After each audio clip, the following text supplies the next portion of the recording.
वाराणसी में बुधवार को मिली कोरोना जांच रिपोर्ट के अनुसार एक कोविड संक्रमित मरीज मिला है। बीते 24 घंटे में कोरोना से किसी मरीज की मौत नहीं हुई है। मंगलवार को होम आइसोलेशन से 5 मरीजों को छुट्टी मिली है। वाराणसी में तीसरी लहर में अब तक 15,130 पॉजिटिव मरीज मिल चुके हैं। इनमें से 15,092 लोग स्वस्थ हो चुके हैं, जबकि एक्टिव केसों की संख्या 25 है।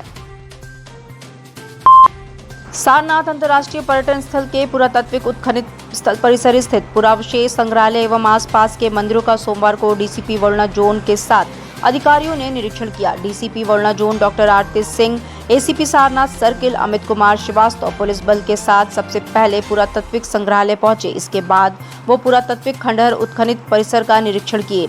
इसके बाद मूलगंध कुटी बौद्ध विहार मंदिर परिसर का भी निरीक्षण किए। इस दौरान डीसीपी ने मौके पर मौजूद पुलिस अधिकारियों को निर्देशित किया कि जहां भी भीड़ लगती हो वहां पर तुरंत पुलिसकर्मी की तैनाती करें। अनादिकालेश्वर बाबा श्री कपाल भैरव प्रसिद्ध श्री लाट भैरव का तिलकोत्सव बुधवार शाम को आयोजित हुआ। इस अवसर पर तिलक शोभा यात्रा निकाली गई।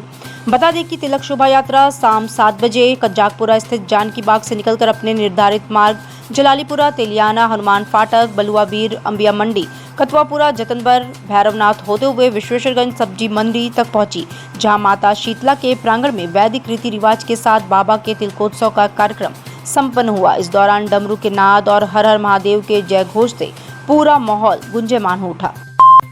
जिलाधिकारी कौशल शर्मा ने घायल और बीमार पशुओं की चिकित्सा के लिए नगर निगम क्षेत्र के एक पशु चिकित्सालय 24 घंटे क्रियाशील रहने तथा इसके लिए कंट्रोल रूम स्थापित कर उसका नंबर सार्वजनिक रूप प्रदर्शित एवं प्रसारित करने का भी निर्देश दिया है। उन्होंने नगर निगम नियमित रूप से कुत्तों के लिए एनिमल बर्थ कंट्रोल प्रोग्राम संचालित करने पर भी जोर दिया। जिलाधिकारी कौशल शर्मा मंगलवार को विकास भवन सभागार में society for prevention of cruelty animal के लिए जिला अनुश्रवण समिति के सदस्यों की बैठक की अध्यक्षता कर रहे थे। उन्होंने कमेटी में नगर आयुक्त, मुख्य विकास अधिकारी, मुख्य पशु चिकित्सा अधिकारी, अपर मुख्य अधिकारी, जिला पंचायत, नगर स्वास्थ्य अधिकारी, प्राइवेट गौशाला के प्रतिनिधि, बधियाकरण करने वाली संस्था के प्रतिनिधि को सदस्य बनाने के लिए निर्देशित किया। कांग्रेस के पूर्व राष्ट्रीय अध्यक्ष राहुल गांधी की अगुवाई में बुधवार से शुरू हुई भारत जोड़ो यात्रा की मंगल कामना के लिए पूर्व मंत्री अजय राय की अगुवाई में महानगर कांग्रेस कमेटी की ओर से महामृत्युंजय मंदिर परिसर स्थित नागेश्वर महादेव का भव्य रुद्राभिषेक किया गया। रुद्राभिषेक को मंगल कामना कार्यक्रम का नाम दिया गया था। अजय राय रुद्राभिषेक कार्यक्रम के मुख्य यजमान रहे। इनका संयोजन महानगर अध्यक्ष राघवेंद्र चौबे ने किया। इस मौके पर पूर्व मंत्री अजय राय ने कहा कि महामृत्युंजय मंदिर में नागेश्वर महादेव का रुद्राभिषेक कर राहुल गांधी के भारत जोड़ो यात्रा को सफल होने के लिए मनोकामना की गई है। महादेव राहुल जी को ऊर्जा शक्ति प्रदान करे और उन्हें स्वस्थ रखे ताकि वो देश की जनता की लड़ाई मजबूती से लड़ सके। महामृत्युंजय मंदिर के प्रांगण में नागेश्वर महादेव जी का मंदिर है। आज हम सब लोग यहाँ पर पूरे हमारी कांग्रेस पार्टी के हमारे शहर अध्यक्ष राघवेंद्र जी, हमारे प्रभारी यहाँ के सचिव कमलेश जी और सभी हमारे यूथ कांग्रेस के सभी साथी आज यहाँ पर रुद्राभिषेक का कार्यक्रम रखा हुआ है। और ये रुद्राभिषेक का कार्यक्रम इसलिए रखा हुआ है हमारे साथियों ने कि आज पूरे देश के अंदर जो राहुल जी जोड़ने का कार्यक्रम जो कर रहे हैं, आज से जो प्रारंभ कर रहे हैं, वो पूरे भारत जोड़ो अभियान पे जो निकल रहे हैं, उसकी मंगल कामना के लिए उसके अच्छे तरीके से संपन्न हो और कोई भी निर्विघ्नता ना आवे, उनके अंदर कोई भी ऐसा कहीं पर कोई दिक्कत ना हो, स्वस्थ रहें, प्रसन्न रहें। इसलिए आज हम लोग महामृत्युंजय महादेव से, नागेश्वर महादेव से, बाबा विश्वनाथ से प्रार्थना कर रहे हैं।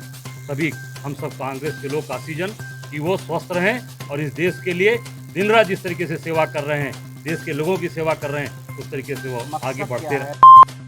काशी के विश्व प्रसिद्ध रामलीला अब इस बार आध्यात्मिक जगत में धूम मचाने जा रही है। कोरोना काल के 2 साल के बाद अनंत चतुर्दशी से शुरू होने वाली रामलीला को लेकर नेमी दर्शनार्थियों और लीला प्रेमियों में इस बार ज्यादा उत्साह है। पिछले दिनों श्री गणेश पूजन के साथ रामलीला का आगाज हो चुका है। अब अनंत चतुर्दशी यानी 9 सितंबर को रावण जन्म, दिग्विजय, क्षीरसागर की झांकी, देवस्तुति और आकाशवाणी के साथ बहुप्रतीक्षित लीला का शुभारंभ हो जाएगा। लीला की तैयारियां जोर शोर से चल रही हैं। अब एक बार फिर लीला स्थलों पर हर हर महादेव और जय श्री राम के उद्घोष गूंजेंगे। इस बार फिर आयोजन समिति ने रामलीला की लिस्ट जारी कर दी है। रामनगर सूजाबाद के नगर निगम में विलय के बाद अब नगर पालिका की बजाय नगर निगम की जिम्मेदारी बढ़ गई है। रामलीला स्थलों पर सफाई व्यवस्था समेत अन्य बुनियादी सुविधाएं मुहैया कराई जा रही हैं। नगर आयुक्त प्रणय सिंह ने बताया कि इस संबंध में नगर पालिका रामनगर के ईओ को दिशा निर्देश दिए गए हैं। काशी के महाशमशान मणिकर्णिका घाट की जमीन पर कब्जे के मामले को लेकर चल रहे विवाद के मामले में नगर निगम और पुलिस की टीम ने पहुंचकर घाट का निरीक्षण किया। नगर निगम के प्रकाश यादव ने सभी जगहों की फोटोग्राफी कराई। कर निरीक्षक ने घाट पर जिन लकड़ी वालों का लाइसेंस है उसके प्रति चौक थाने को सौंपी गई। इसके बाद जितने जगह में लकड़ियां रखनी है वो तय किया जाएगा, अतिक्रमण हटवाया जाएगा। गौरतलब है कि पिछले दिनों डोम राजा परिवार ने कतिपय लोगों पर शमशान की जमीन पर अवैध कब्जे का आरोप लगाया था। इसके विरोध में डोम राजा परिवार के लोग आधे घंटे तक शवदाह बंद कर चौक थाने पहुंचे थे और शिकायत की थी। पुलिस ने उस समय कार्रवाई का आश्वासन दिया था। इसी परिप्रेक्ष्य में नगर निगम की टीम पुलिस के साथ पहुंची थी। घाट पर कब्जे का विवाद करीब 6 माह से चल रहा है। शहर के निजी स्कूलों के प्रबंधक अपने विद्यालय की बसों से 1 घंटे घर से स्कूल और स्कूल से घर पहुंचना सुनिश्चित करेंगे। इस मामले में यदि स्कूल प्रबंधन की ओर से कोई हीला-हवाली की गई तो उनके खिलाफ कड़ी कार्रवाई होगी। इस नई व्यवस्था को पूर्ण रूप से लागू करने की मियाद 2 माह दी गई है। संभागीय परिवहन विभाग ने इसकी नोटिस सभी स्कूलों के प्रबंधकों को भेज दी है।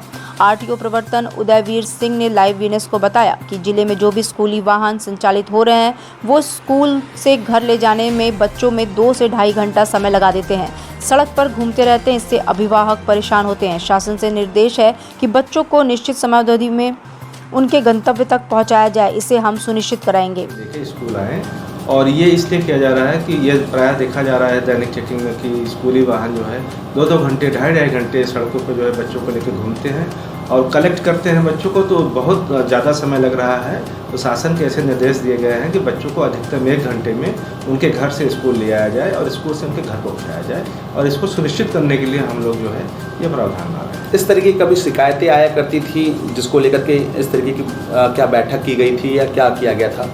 हाँ, इस तरह की शिकायतें बराबर मिल रही थी।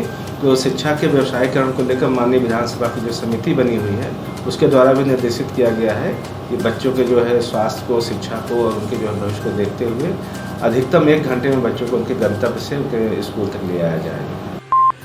शिक्षा विभाग सभी सरकारी स्कूलों में बच्चों की शिक्षा पर विशेष ध्यान दे रहा है। कक्षा 8 पास बच्चों को राष्ट्रीय आयोग योग्यता आधारित परीक्षा पास करने लायक बनाने की कोशिश हो रही है।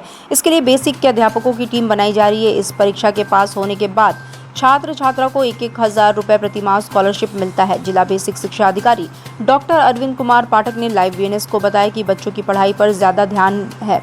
हमारी टीमें बच्चों को राष्ट्रीय आयोग योग्यता आधारित परीक्षा के योग्य बनाने की कोशिश में जुटेंगी।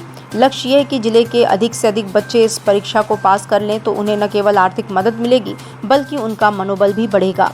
पिछले दिनों प्रधानमंत्री नरेंद्र मोदी के काशी आगमन के दौरान विभिन्न प्रतिभा के 20 बच्चों को प्रस्तुति करने का अवसर दिया गया था। बेसिक के अध्यापकों के साथ मिलकर के एक टीम बना रहे हैं और वो टीम जो है इस तरह से कार्य करेगी कि हमारे अधिक से अधिक बच्चे जो है इस परीक्षा को क्वालिफाई करें, जिससे उनकी पढ़ाई आगे सतत अनवरत रूप से चलती रहे।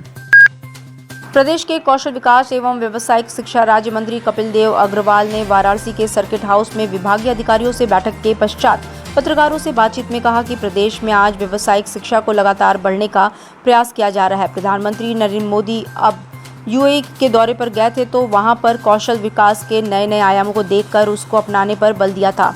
उनकी इसी मंशा के अनुरूप प्रदेश में युवाओं को बेहतर व्यावसायिक शिक्षा प्रदान कर विदेशों में मैन पावर के रूप में भेजने की योजना है। उन्होंने बताया कि वाराणसी के करौंदी आईआईटी कॉलेज को व्यावसायिक शिक्षा का उत्कृष्ट केंद्र बनाया गया है, जहां पर युवा शिक्षा ग्रहण कर रहे हैं। उन्होंने कहा कि अभी तक ऐसा होता था, इंडस्ट्रीज की मांग कुछ और होती थी और युवाओं को प्रशिक्षण कुछ और दिया जाता था। इसमें एक रूपता न होने से युवा बेहतर रोजगार से वंचित रहता ड्रोन बन गया है, तो ड्रोन में भी युवाओं को प्रशिक्षित करने का काम कर रहे हैं। इसके अलावा टेक्नोलॉजी के अंदर, आईटी के अंदर, यानी बहुत सारे सेक्टर्स हमारे हैं। मैं आपके माध्यम से चाहूँगा युवाओं को, कई बार लोग बेरोजगारी की बात करते हैं, जिन्होंने आकर के हमारे सेंटर्स पर, हमारे स्किल सेंटर्स पर आकर प्रशिक्षण लेने का काम किया और अच्छे से वो काम कर रहे हैं, अच्छे से मन से वो काम सीख रहे हैं, उनके लिए रोजगारी कोई समस्या नहीं। आने वाला समय हमारे कौशल विकास विभाग का है। माननीय प्रधानमंत्री नरेंद्र मोदी जी जो उन्होंने राष्ट्रीय शिक्षा नीति 2020 की तैयारी की घोषित की, उसमें भी इस विभाग को बहुत सम्मान और संरक्षण दिया गया है। और प्रधानमंत्री जी चाहते हैं कि हर युवा के हाथ में हुनर हो, उसी काम को हम आगे बढ़ाने का काम कर रहे हैं। डिजिटल इंडिया का digital new platform live VNS पिछले 7 वर्षों से बनारस की सेवा में। पाइए बनारस के कोने कोने की खबर निष्पक्षता के साथ लाइव VNS से। बनारस की ताज़ा तरीन खबरों के लिए प्ले स्टोर से डाउनलोड कीजिए लाइव VNS ऐप या फॉलो कीजिए लाइव VNS को सोशल मीडिया पर।